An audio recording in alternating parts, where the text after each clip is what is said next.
Solar energy is the future. Not only is it renewable, but it's also seemingly infinite, clean, and accessible. Right now, there are 1.2 billion people living with little or no access to electricity. That means that there are 1.2 billion people living in energy poverty. That's insane. So, if solar power has the potential to fix this, then why hasn't it yet? The thing is, there's a not so small problem. When solar energy is transferred through the atmosphere, 60% of it is lost. That leaves 40% of it. However, 25% of that remaining solar energy is lost in conversion from solar to chemical. That's unacceptable.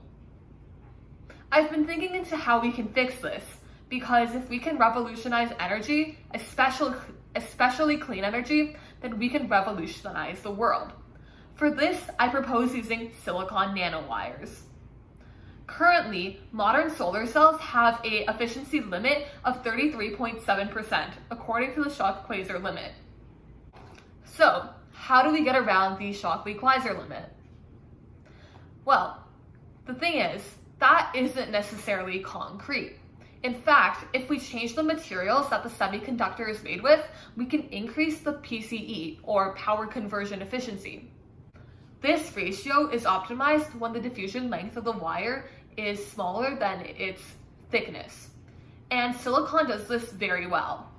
A higher aspect ratio, which is basically the surface to volume ratio, and smaller dimensions of nanowires can actually lead to some interesting solar cell applications. Current single junction solar cells have a limit of 33.7% efficiency, according to the Shockley-Queisser limit. That's unfortunate, right? Especially if we want them to take over. This is where silicon nanowires come in. Nanowires are basically wires that are just 1 nanometer thick in diameter. For context, a human hair is 50,000 nanometers thick, so these things are extremely small.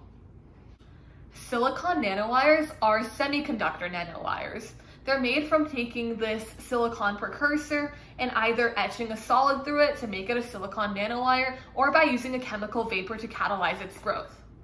Nanowire solar cells are effective in the sense that they allow for a thick absorbing layer to completely absorb the solar spectrum, while still allowing for a small spacing between two active compounds, whether this be the p-np junction or something else, so that short diffusions are still made present.